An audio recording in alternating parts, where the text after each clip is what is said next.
journal, Henri Ochocho.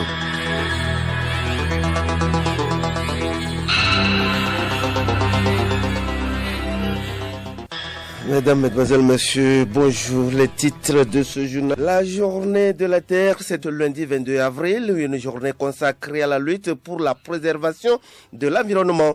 L'objectif est de promouvoir toutes les initiatives à petite et grande échelle destinées à protéger l'environnement. Les membres de la CENI sont depuis ce matin en atelier de formation à Palimé. L'atelier se veut une rencontre d'imprégnation et de mise à niveau des commissaires de l'institution de gestion des processus électoraux. Et puis, Soudan, importante saisie d'argent au domicile d'Omar al-Béchir. En tout, plus de 100 millions d'euros, environ 700 milliards de francs CFA ont été trouvés au domicile de l'ex-chef d'État destitué le 11 avril dernier. L'information a été confirmée par le chef du Conseil militaire de transition, le général Abdel Fattah al-Burhan, lors de sa toute première interview.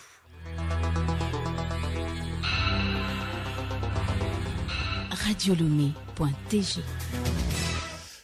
Mesdames, Mesdemoiselles, Messieurs, une fois encore bonjour. Aujourd'hui, lundi de Pâques, jour férié après le dimanche, jour de la fête pascale. Elle est fixée après l'équinoxe du printemps, le dimanche suivant la pleine lune. Alors, pour quelle raison le lundi qui suit est-il toujours férié? Élément de réponse avec Geneviève Pognon. C'est un mystère que même certains chrétiens peinent à expliquer quand on leur pose la question. Mais pourquoi diable le lundi de Pâques est-il férié? Mais le lundi de Pâques est le seul pendant lequel il ne se passe rien. Pas de cérémonie religieuse, pas de traditionnel repas de famille, pas de commémoration, juste le fait de ne pas travailler. Alors pourquoi? Pour donc l'expliquer, il faut se replonger un peu dans l'histoire et se rappeler que la résurrection du Christ est le moment le plus important du calendrier chrétien. Pour marquer cette date, l'empereur Constantin 272-337 après Jésus-Christ a introduit sous son règne l'octave de Pâques, une période qui désigne les 8 jours qui suivent le dimanche de la résurrection. Cette semaine était fériée dans certains pays et à certaines époques. En France, par exemple, c'est depuis le Concordat de 1801, seul le lundi de Pâques est resté férié. Actuellement, le lundi de Pâques est férié dans l'ensemble des pays d'Europe, sauf en Russie, au Portugal et dans la plupart des régions d'Espagne. Pour une signification liturgique, le lundi de Pâques commence par les vêpres chantés le dimanche soir et durant lesquels, dans les églises orthodoxes, l'évangile est lu dans le plus grand nombre possible de langues anciennes et actuelles. Après les 7 jours douloureux et dramatiques de la passion du Christ, le jour de la résurrection, le premier jour d'une nouvelle semaine, inaugure un temps nouveau de paix et de joie. C'est un 8e jour destiné à durer toute une semaine de 7 dimanches et à préfigurer une éternité paisible. Merci à toi Geneviève Pognon. La journée de la Terre, c'est aussi ce lundi 22 avril, une journée consacrée à la lutte pour la préservation de l'environnement. Elle a pour but de promouvoir toutes les initiatives à petite et grande échelle destinées à protéger l'environnement. Coordonné par le FD Network, le jour de la Terre consiste aussi à apprécier le caractère unique de notre planète Terre avec son incroyable biodiversité. Angèle Huntoji. La journée de la Terre reprise par les Nations Unies comme une date forte du calendrier est devenue un événement à l'échelle mondiale dès 1990 dans environ 140 pays en mobilisant 200 millions de personnes. Le sommet de la Terre, autre événement fondateur, organisé à Rio en 1992 et ancêtre des conférences de Kyoto ou de la COP 21, devrait beaucoup lui aussi à ce 22 avril. Au fil des éditions et avec quelques années marquantes comme 2000 ou 2006, le jour de la Terre désormais prénommée Journée internationale de la terre nourricière est progressivement devenu le principal événement écologiste de la planète, également date anniversaire du tournant écologiste. En 2016, la Journée de la Terre a eu lieu le même jour que la signature de l'accord de Paris sur le changement climatique issu de la COP 21. La journée de la terre peut ainsi promouvoir le manger sain, tout comme le recyclage des déchets ou encore des collectes. La journée de la terre, ce lundi 22 avril 2019, doit permettre d'alerter les dirigeants également en montrant l'implication des citoyens. Au cours de cette journée, diverses activités nationales et internationales sont menées pour comprendre la biodiversité et savoir comment protéger notre nature, les plantes, les animaux et l'environnement dans son ensemble. Certaines des actions menées consistent à inciter à l'achat de produits plus écologiques, à la réduction des déchets, au recyclage et à la réutilisation, ou encore à la promotion de la lutte contre le changement climatique. L'objectif global de l'existence du jour de la Terre est de favoriser le développement d'une masse de citoyens conscientes des enjeux climatiques, en somme possédant une connaissance partagée qui donne lieu à l'action collective pour la protection de l'environnement. Angèle Muntodji, toujours en page nationale, les membres de la CENI sont depuis ce matin en atelier de formation à Palimé. Cet atelier se veut une rencontre d'imprégnation et de mise à niveau des commissaires de l'institution de gestion des processus électoraux. Pendant 5 jours, les participants vont plancher sur le thème élections locales au Togo, rôle et responsabilité de la CENI. Plusieurs communications vont meubler les travaux, dont les fondamentaux juridiques du contentieux électoraux, la sécurisation des élections, les procédures comptables et financières de la CENI, budget et logistique des élections ou encore le cadre normatif et institutionnel des consultations électorales cas des élections locales. Nous y reviendrons.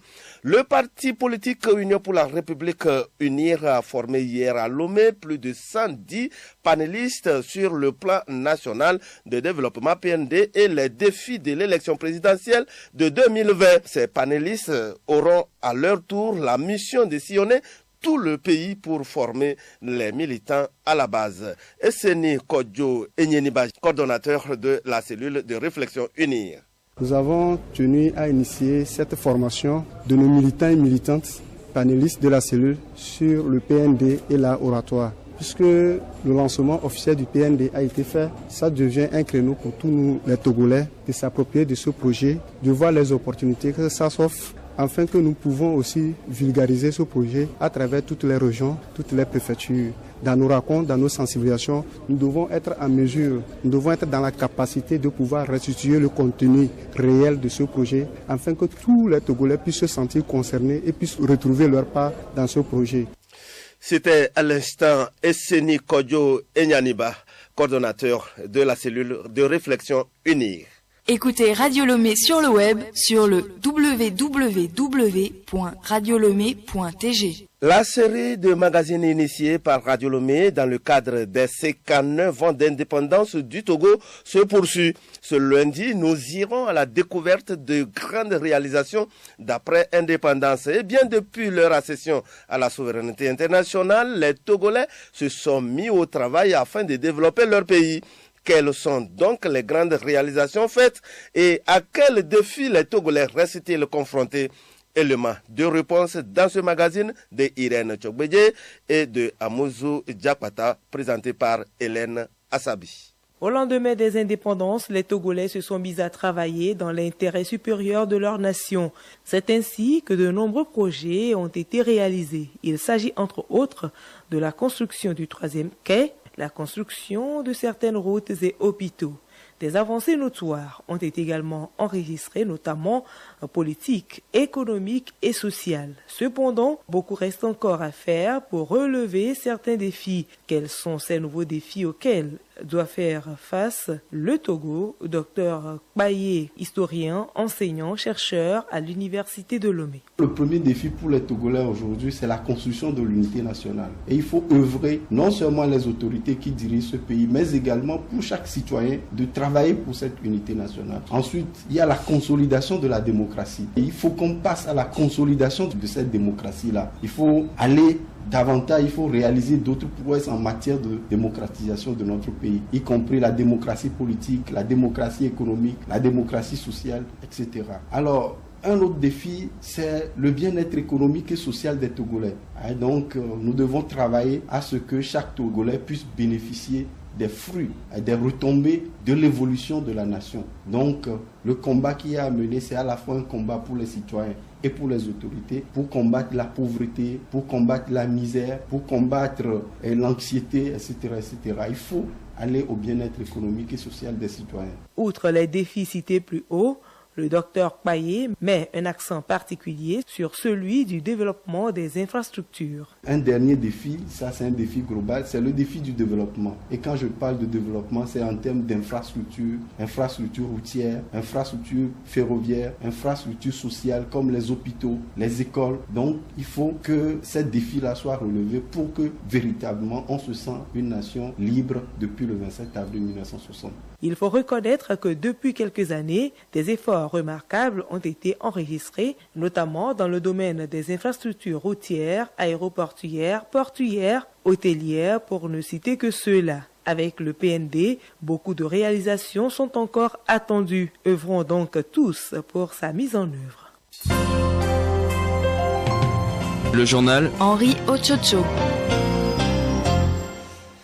Actualité internationale, cap sur le Mali, Chérif Ousmane Madini Haïdara a été élu hier dimanche à la tête du Haut Conseil islamique du Mali, où il succède à l'imam Mahmoud Diko, bête noire du gouvernement qui ne se représentait pas. Je veux travailler pour la paix, pour un Mali uni, pour la fraternité entre tous les musulmans du monde. Je veux que notre pays se retrouve la paix, a déclaré M. Haïdara après son élection, alors que le Mali continue à être la cible d'attaques de groupes djihadistes malgré tout. L'archevêque de Kinshasa, l'un des voix de l'Église catholique très influente en République démocratique du Congo, a estimé que les récents événements sociopolitiques n'ont pas beaucoup réalisé les rêves de son peuple. C'était hier dimanche dans son message de Pâques, 3 mois après la première alternance à la tête de l'État.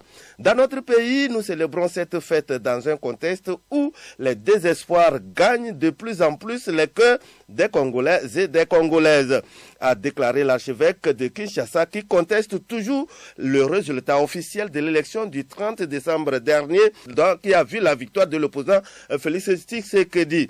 Au Soudan, le chef du conseil militaire de transition, le général Abdel Fattah al-Burhan, a réaffirmé hier dans une interview télévisée son intention de donner le pouvoir au peuple. Il a promis que les militaires répondraient aux demandes de la population dans la semaine. Bénédicte Kanda. Effectivement, Abdel Fattah Abdelrahman Burhan s'est voulu rassurant à l'égard de la contestation.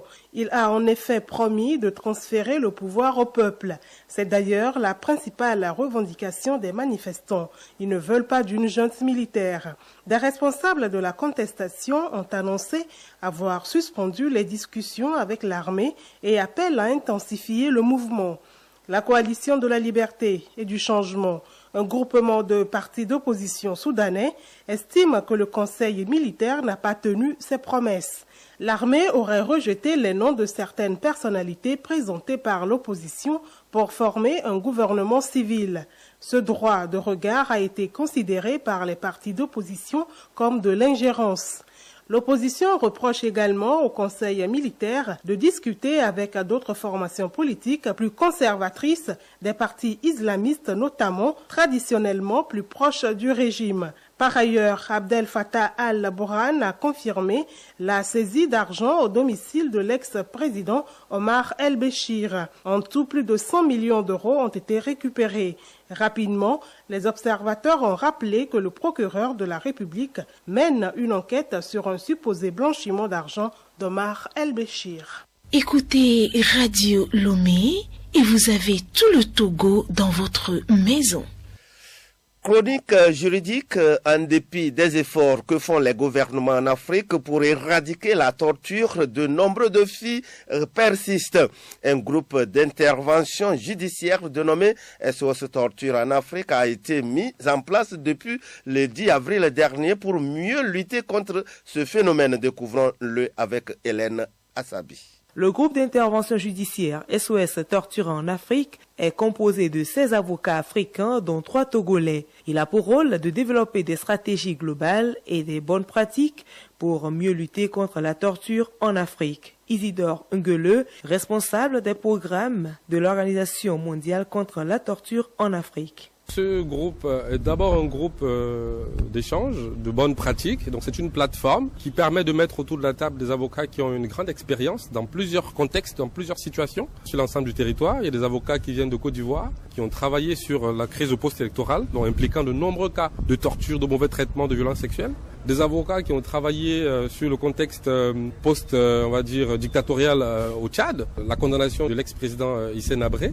Donc on a des avocats venant de ces contextes-là qui vont, avec les autres, qui font face à de nouveaux défis dans leur pays, discuter des stratégies et mécanismes opportuns, contemporains, pour pouvoir répondre à ces défis-là. Le groupe va mener des plaidoyers et des sensibilisations à l'endroit des différents acteurs. L'accent sera particulièrement mis sur la prévention, comme le préconise l'ONU. Ahmed Saloum Diakate, membre du sous-comité de prévention contre la torture. Au niveau de l'ONU, ils ont préféré, au lieu de mettre l'accent sur la répression des bourreaux, ils ont préféré mettre en place des mécanismes qui permettent de prévenir cette torture. En faisant une sensibilisation, en faisant des visites.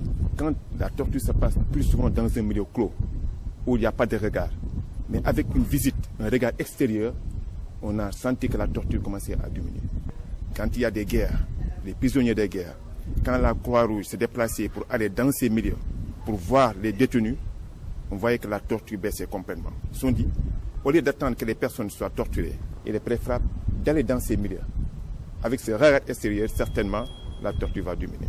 Et rappelons que le groupe d'intervention judiciaire SOS Torture en Afrique a été mis en place par le collectif des associations contre l'impunité au Togo, CACIT, en collaboration avec l'Organisation mondiale contre la torture, OMCT. Et pour boucler la boucle, le magazine des sports qui vous sera présenté tout à l'heure à 13h par Théophile Dandakou. En voici d'ailleurs les titres. Début ce lundi à Lomé d'un stage de 5 jours au centre de formation du FC Barcelone. C'est une occasion rêvée pour les jeunes footballeurs du Togo d'enrichir leur talent. Les demi-finales de la Coupe de l'Indépendance édition 2019 sont au programme mercredi prochain. L'un des 4 clubs en lice, Ifodja d'Atakpame, en préparation, a battu hier Lyon de Tokoin de Lomé 2-0.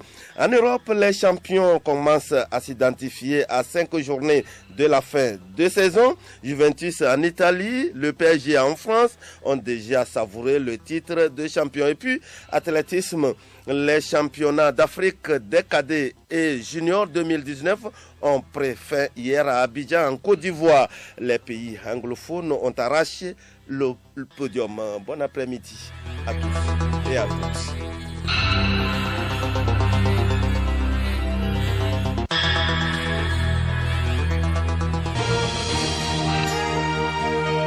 Radio Lomé, boîte postale 434, email radiolomé@radiolomé.tg. radiolomé.tg